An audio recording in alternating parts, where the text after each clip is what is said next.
আজকে বিজেপির কথায় তৃণমূল কংগ্রেসকে ভাঙার চক্রান্ত করছেন। মনে রাখবেন, এরা আমাদের অ্যাসেট নয়। যাদের দলের প্রতি বিশ্বাস থাকে না, যে দল তাদের সিম্বল দিয়েছে, সিম্বলটা আমাদের কাছে মায়ের মতো, মানুষ জোড়া ফুল সিম্বল দেখে ভোট দিয়েছে। দল প্রচার থেকে শুরু করে সর্বরকম সাহায্য করেছে আপনার পাশে দাঁড়িয়ে। আর আপনারা আজকে ভয় পেয়ে না টাকার মোহে হঠাৎ করে পরিবারের কথায় কেউ পরিবারের সম্পত্তি অনেক বেড়েছে বলে সম্পদ রক্ষা করার জন্যে শুধুমাত্র তৃণমূল ভাঙার চক্রান্তের খেলা খেলছেন। মনে রাখবেন, এই খেলা খেলে কোনো লাভ নেই। আপনারা যদি এই খেলা খেলেন, আমি কিন্তু বড় খেলোয়াড়, তাহলে কিন্তু আপনাদের ওয়েট করতে হবে এবং দেখতে হবে। আমি তো 1 সেকেন্ডে অ্যাডজাস্ট করে নিতে পারতাম। যারা আজকে দল ছাড়ছেন বিজেপির সাথে কথায়, আমি তো কোনোদিনও করিনি। কারণ আমি মনে করি আমার একটা আদর্শ আছে, একটা নীতি আছে তৃণমূলের। আমরা ধর্মনিরপেক্ষতা, সম্প্রীতি, সংহতি বিশ্বাস করি। তাই আজ সব ধর্মেই আমরা যাই, সবাই আমাদের সম্পদ। সব ভাষা, সব জাতি, সব কমিউনিটিকে আমরা শ্রদ্ধা করি। আমি কালকে একটা মিটিংয়ের পারমিশন চেয়েছি 7 দিন আগে। পারমিশন মানে পুলিশকে ইনফরমেশন দিতে হয়, দিয়েছি। আজকে স্টেজ করতে গেছে, বলছে না এখানে করা যাবে না। জাস্ট একটা ধর্ণা, মানে 100 জন লোক রাস্তাতেও বসে একটা ধর্ণা দিতে পারবে না। আর রাস্তাটা কোথায়? রানী রাসমণি রোড, যেখানটা ফাঁকা থাকে এবং যেটা মিটিংয়ের স্পট হিসেবে চিহ্নিত। আমরা অফিসিয়াল চিঠি দিয়েছি, তারপরে পুলিশ বলেছে সিএসসির কাছ থেকে মাইক্রোফোনের পারমিশন নিয়ে। সেই চিঠিও পাঠিয়েছে চন্দ্রিমা ভট্টাচার্য, সর্বভারতীয় তৃণমূল কংগ্রেসের সহ নেত্রী। আজকে পুলিশ সেখানে ডেকোরেটারে একজন গেছে চৌকি পাততে শুধু, আর মাইক লাগাতে। পুলিশ বলছে না এখান থেকে মিটিং শিফট করুন, আবার লিখুন। কালকে প্রোগ্রাম, আজকে কি করে মিটিং শিফট করবে? এতদিন আগে কেন বলেননি? আপনারাই বলে দিতে পারতেন, ঠিক আছে এখানে ধর্ণা করা যাবে না, আপনারা অন্য জায়গায় করুন, আমাদের কোনো আপত্তি নেই। যেখানে দয়া করে জায়গা দিতেন, এখন তো দয়া ভিক্ষে করে গণতন্ত্রের মিছিল মিটিং করবার পারমিশন চাইতে হচ্ছে। আগে সিপিএম দল করত, নীতিহীন একজন। আমাদের ভুল হয়েছে তাকে টিকিট দেওয়া, পায়ে পড়েছিল এসে। সেদিন বাঁচানো সিপিএম ঠিক করেছিল। অন্তত এই একটা ক্ষেত্রে তাদের আমি অ্যাপ্রিসিয়েট করি, ওকে তাড়িয়ে দিয়ে। তা সত্ত্বেও আমরা তাকে 2বার সংসদে জিতিয়েছি। অন্য লোকের টিকিট কেটে তাকে হাওড়ায় দাঁড় করানো হয়েছে। আজকে তাদের কাছে আমি ক্ষমা চাইছি হাত জোর করে, যে আমরা আপনাদের সাথে এরা বিশ্বাসঘাতকতা করলো, এদের আমরা ক্ষমা করিনি। আজকে 2জনকে আমরা অলরেডি দল থেকে এক্সপেল করে দিয়েছি, বহিষ্কার করে দিয়েছি। যারা রোজ গিয়ে বিজেপিকে মিট করছে এবং বিজেপির কথা মতো সবাইকে ডেকে ভয় দেখাচ্ছে। এর মধ্যে একজন সাংসদও আছেন, তিনি আবার অন্যান্যদের সাথেও যোগাযোগ করছেন। অপরাধটা কি না, তিনি তার ছেলের টিকিট চেয়েছিলেন। তো সবার কি শুধু বাবা মা এমপি হবে, এমএলএ হবে, তার ছেলে মেয়েরাই টিকিট পাবে, আর কেউ পাবে না? আমি একজন এমএলএ ছিলাম, অভিষেক একজন এমপি ছিলেন। আমাদের এত বড় পরিবার, প্রায় 50 জন আমাদের পরিবারের মেম্বার আছে। আর একটা পরিবারে তো 4 ভাই এমএলএ এমপি হয়েছে। সেগুলোর কৈফিয়ত কে দেবে? তাও হ্যাঁ, পার্টি যদি মনে করতো নিশ্চয়ই দিত। যেখানে দল সিদ্ধান্ত নিয়েছে, আপনি দলের এমপি হয়েছেন দলের সিম্বলে, আর আজকে আপনি দলের বিরোধিতা করলে, আপনি যদি সেন্ট্রাল ফোর্স চেয়ে কারো কাছে অ্যাপ্লাই করেন, তাহলে আপনাকে দলে রাখার কি দরকার? সে দল সিদ্ধান্ত নেবে। আমাদের ডিসিপ্লিনারি কমিটি আছে, আজকে সিদ্ধান্ত ডিসিপ্লিনারি কমিটি নিয়েছে, আমি নিইনি। সুতরাং দল তার নিয়ম মতো চলবে, নিয়ম মানবর্তিতাও নিয়ে চলবে। আর যারা আজকে বড় বড় কথা বলছেন, তারাও কিন্তু আগে কংগ্রেস থাকাকালীন টিকিট নিয়ে 3বার করে হেরেছেন। তৃণমূল কংগ্রেসে যখন তৈরি হয়েছিল তখন আপনারা ছিলেন না। তখন মেদিনীপুরের ওখান থেকে লড়াই করেছিল অখিলগিরি, সিপিএমের বিরুদ্ধে, এবং অখিলগিরি সেকেন্ড পজিশনে গিয়েছিল। আপনারা আপনার পিতৃদেব, যদিও তার বয়সকে আমি রেসপেক্ট করি, তিনি লড়াই করেছিলেন কংগ্রেসের হয়ে, তিনি থার্ড হয়েছিলেন। তারপরেও অনেক রিকোয়েস্ট করার পরে আপনাকে আমি টিকিট দিয়েছিলাম, কারণ আপনাদের আমি খুব ভালো চিনতাম। কিছুদিন আগেও তো আপনারা খবর পাঠিয়েছিলেন কোনো কিছুর মারফত। আমি যদি অভিষেককে তাড়িয়ে দিই তাহলে কেউ কেউ চলে আসবেন, আমি নিইনি আপনাদের। তার কারণ আমি আপনাদের খুব ভালো চিনি। যাদের নৈতিক চরিত্রের গাফিলতি আছে, যাদের নীতি নেই, আদর্শ নেই, দর্শন নেই, মানুষ খুন করা, অত্যাচার করা, ধ্বংস করা, লুট করা, এবং পুলিশ দিয়ে রাষ্ট্রীয় সন্ত্রাস, আমিও তো প্রশাসন চালিয়ে এসেছি, পুলিশ দিয়ে এই রাষ্ট্রীয় সন্ত্রাস আমরা কখনো করিনি। আপনারা পুলিশকে মেরে মাথা ফাটিয়ে দিয়েছেন, কাউকে খালিস্তানি বলেছেন, কাউকে পাকিস্তানি বলেছেন। তা সত্ত্বেও আমরা কিন্তু আপনাদের সাথে কিছু করিনি। এটা কি আমাদের দুর্বলতা ছিল? তাহলে আজকে যা করছেন, আপনারা কি ভাবেন যে চিরকাল দিল্লির ক্ষমতা নিয়ে, আজকে যে ক্ষমতা আপনি এনজয় করছেন, দিল্লির লিডারদের ক্ষমতা নিয়ে যে পাওয়ার দেখাচ্ছেন, আমার সমস্ত কর্মীদের মারছেন, অত্যাচার করছেন, বাইরে পার্টি অফিস থেকে বের করে নিয়ে এসে আপনারা খোকনকে বেলেঘাটা কনস্টিটিউয়েন্সিতে মারলেন, মারতে মারতে তাকে অজ্ঞান করে দিলেন। এখনো পর্যন্ত আমার 12 জন মারা গেছে। একজন কাউন্সিলরের কাছে আমি শুনেছি আপনারা টাকা চেয়েছিলেন, সে দিতে পারেনি, সে আত্মহত্যা করেছে, নোটটা পর্যন্ত লিখে যেতে পারেনি ভয়ে, কারণ তার পরিবারকে কে দেখবে সেই ভয়ে। বেহালাতে একটি মেয়ে রেপ হয়েছে, কই আজকে তো রাস্তায় কেউ নামছেন না, কেউ প্রতিবাদ করছেন না। নিশ্চয়ই কোনো ঘটনা ঘটলে সেটা অন্যায়, কিন্তু আজকে কেন মুখ বুজিয়ে আছেন সকলে, চুপ করে কেন আছেন? শুনুন, যারা অন্যায় করেছে তারাই কিন্তু আজকে গদ্দারিটা বেশি করছে। পার্টি কোনোদিন কারো কাছে পয়সা করে নেয়নি। কিছু বেনজল ক্ষমতায় যারাই থাকে ঢুকে যায়, এবং তারা সুযোগটা নেয়, আবার যখন অন্য রাজনৈতিক দল ক্ষমতায় আসে তখন সেখানে তারা চলে যায়। যারা ভাবছেন এরা তাদের অ্যাসেট, তারা কিন্তু অ্যাসেট নয়। ওরা আমাদের দল থেকে চলে গেছে, আমরা বেঁচে গেছি, কারণ দলটাকে আমরা নতুন করে তৈরি করব যাতে এই ধরনের লোক আর না আসে। আর আমি সারা জীবন বলে এসেছি, তৃণমূলটা নেতাদের জন্য নয়, কর্মীদের জন্য। আমার কর্মীরা সাথে থাকলেই হবে। নেতারা ভয় পায়, কর্মীরা ভয় পায় না। যারা যারা ভয় পাচ্ছেন, পার্টির থেকে টিকিট পেয়ে এমএলএ হয়েছেন, পার্টির থেকে টিকিট পেয়ে এমপি হয়েছেন, এতদিন ক্ষমতা এনজয় করেছেন, আজকে যেই পার্টি হেরে গেছে সঙ্গে সঙ্গে অন্য পার্টির সাথে আন্ডারস্ট্যান্ডিং। কেউ বলছে সম্পদ বাঁচাতে, কেউ বলছে পুলিশ থ্রেট করছে ভয়ে, কেউ বলছে অ্যারেস্ট করবে ভয়ে। তাহলে হাজার হাজার কর্মীরা যারা অ্যারেস্ট হয়েছে তারা মানুষ নয়, তারা আপনার জন্য খাটেনি, তারা আপনাদের জন্য করেনি। আজকে তাদের কথা একবার চিন্তা করে দেখুন। আরে আমার পরিবারের লোককে তো আপনারা প্রাণে মারতে গেছিলেন। আজকে সে যদি জীবন যুদ্ধে লড়াই করতে পারে, জীবন তার কেড়ে নিতে গেছিলেন, অ্যাটেম্প টু মার্ডার, লিঞ্চিং করেছেন, তাকে কি না করেছেন। সেই ইয়াং ছেলে ফাইট করে মাথা নত করেনি।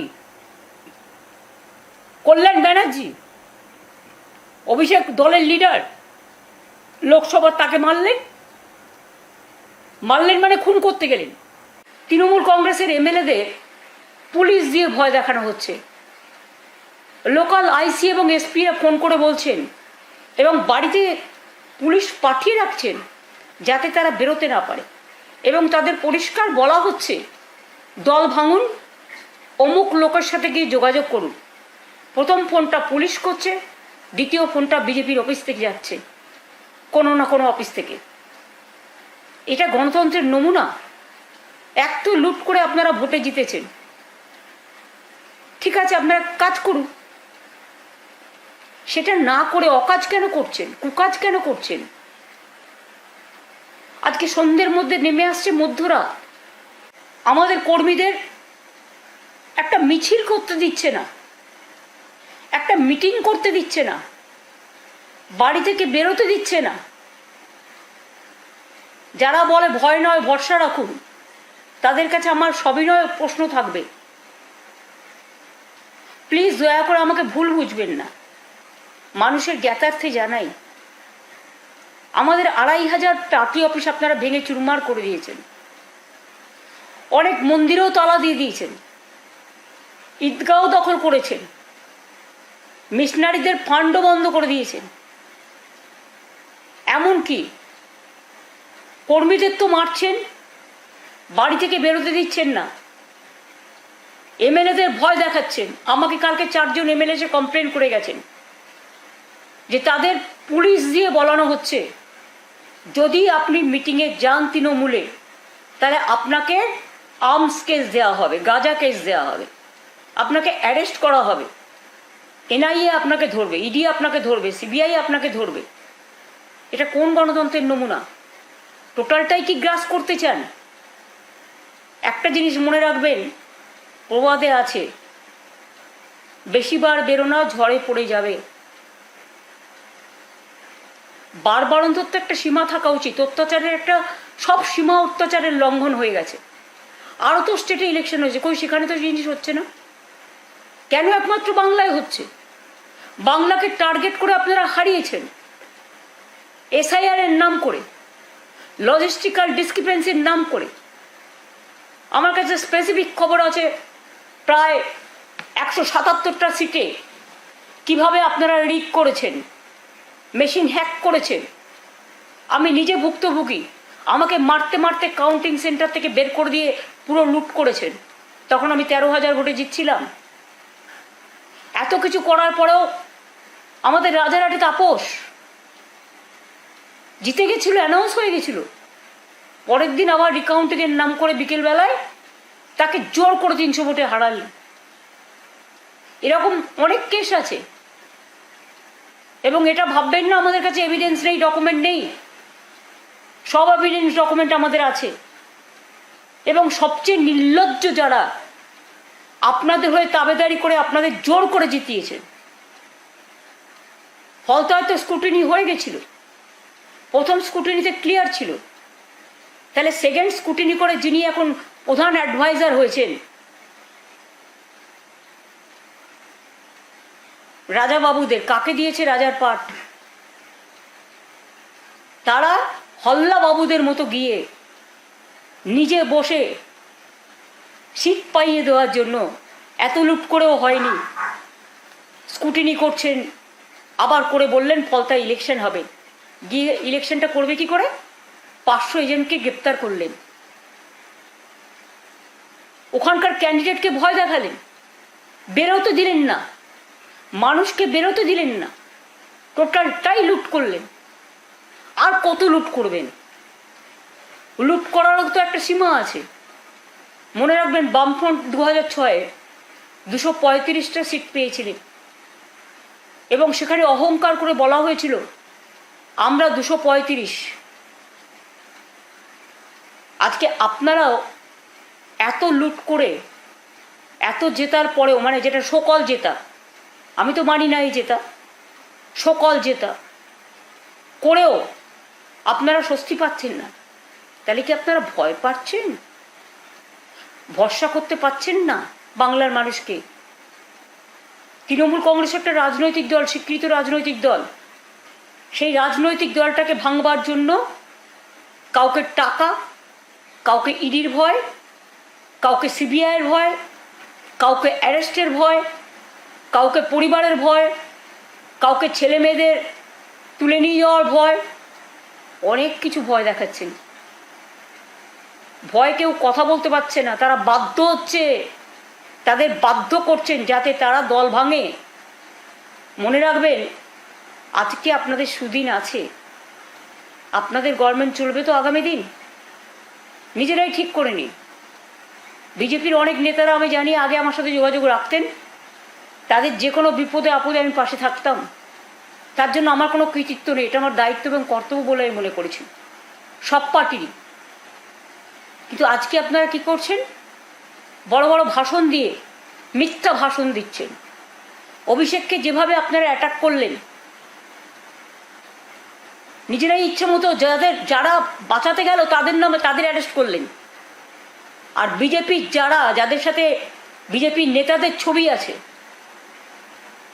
লোকাল তো বেশি ছিল না, কয়েকজন মাত্র হাতে গোনা, বাইরে থেকে আগের দিন নিয়ে এসেছিলেন, খাবার প্যাকেট যাচ্ছে, একদিন আগে থেকে তাদের অন্য জায়গা থেকে নিয়ে এসেছিলেন, এবং তার মধ্যে অনেক কাণ্ডও আছে, লজ্জাস্কর কাণ্ড, সেটা পরে বলবো না হয়, ভিডিও রেকর্ডিংও অনেক তোলা আছে। আপনারা ওইটা ছোট্ট গলি ছিল বলে যদি হেলমেটটাও না পেত, এমনভাবে পাথর ছুঁড়েছিলেন যে তার মাথাটাকে মানে পুরো স্পট ডেথ হয়ে যেতে পারত। এইভাবে একজন পুলিশ মারা গিয়েছিল। তারপরও বিজেপির সভাপতি বলছেন গর্ব করে, আরে বেঁচে তো আছে। হ্যাঁ বেঁচে আছে, আপনারাও বেঁচে ছিলেন আমাদের সময়, আমরা আপনাদের দুধে ভাতে রেখেছিলাম, আর আপনারা আজকে বন্দুকের গুলি আর পুলিশি রাজ দিয়ে রাষ্ট্রীয় সন্ত্রাস করছেন। এতে কি আপনাদের সুনাম হচ্ছে? না সারা পৃথিবী জুড়ে লোকে ধিক্কার দিচ্ছে? আয়নায় একটু নিজেদের মুখটা দেখুন। কোনো মিছিল মিটিং করতে তৃণমূল কংগ্রেসকে পারমিশন দিচ্ছেন না, ওয়েরাস অন্যান্য রাজনৈতিক দল যারা আছে, যারা আপনাদের দোস্ত বলেন, সকল দোস্ত, তাদের তো পারমিশন দিচ্ছেন। তাহলে আইন কি এক একজনের জন্য এক এক রকম নাকি? তৃণমূল কংগ্রেসটাকে আপনারা ভাঙতে চান, যতই ভাঙার চেষ্টা করবেন এটা আরও শক্তিশালী হবে। আর যারা আজকে বড় বড় কথা বলছেন নিজের সম্পদ বাঁচানোর জন্য, যে নেতারা কর্মীদের পাশে যাচ্ছেন, এটা ভুল তথ্য। আমি নিজে কোর্টে গিয়ে লড়াই করে এসেছি, ঘরে ফিরিয়ে দেওয়ার ব্যবস্থা করেছি। এখানে প্রশাসন সন্ত্রাস চালাচ্ছে, যারা রক্ষক তারা ভক্ষক হয়ে গেছে, টোটাল ললেসনেস চলছে। এমন পৃথিবীতে ডার্ক হিস্ট্রি হয়তো হিটলারও করতে পারেননি, চাউশেস্কুর আমলেও হয়নি। এবং গোয়েবলেসের অপপ্রচারের থেকেও যে ভঙ্গিমায় আপনারা করছেন, আপনাদের জন্য আমার কোনো ভাষা নেই, সব ভাষাই নিরুত্তর। কারণ ভাষা যখন ভাষা হারায়, অত্যাচার যখন সব সীমা পেরিয়ে যায়, মনে রাখবেন কটা এমএলএ আর কটা এমপিকে টাকা দিয়ে ভেঙে বা ভয় দেখিয়ে ভেঙে তৃণমূলটাকে দুর্বল করা যায় না। তৃণমূল এতে আরও শক্তিশালী হচ্ছে, এটা মনে রাখবেন। দলের প্রথম সারির নেতা, লোকসভা যাকে আপনারা সারাক্ষণ গালাগালি দিয়ে বেড়ান, দলের third largest opposition party, second largest opposition পার্টির লিডার অব লোকসভা পার্লামেন্টে, তাকে আপনারা যেভাবে অ্যাটাক করলেন, যেভাবে মারলেন, তার চোখ এখনো অক্ষত আছে কিনা আমরা জানি না। ডাক্তার ডাকা হয়েছে, কারণ এখানে তো আবার হাসপাতালকেও বারণ করে দিয়েছেন যাতে কোনো হসপিটাল ট্রিটমেন্ট না করে। ওপিডিতে স্ক্যান করতে ভয় পাচ্ছে। এ কোন রাজত্বে আমরা এলাম? এটা কোন তুগলকি কাণ্ড চলছে? এটা কোন লঙ্কা কাণ্ড চলছে? লঙ্কা কাণ্ড তো হয়েছিল সীতামাকে উদ্ধার করার জন্য, আর আপনারা পুরো বাংলাটাকে লুম্পেনদের হাতে তুলে দিয়েছেন, কলকাতাটাকে লুম্পেনদের হাতে তুলে দিয়েছেন। আমাদের ভিডিও ভালো লাগলে লাইক এবং শেয়ার করুন, কমেন্ট সেকশনে গিয়ে জানান আপনাদের মতামত। আরও ভিডিও পেতে আমাদের চ্যানেল সাবস্ক্রাইব করুন এবং প্রতি মুহূর্তে খবরের আপডেট পেতে প্রেস করুন বেল আইকন।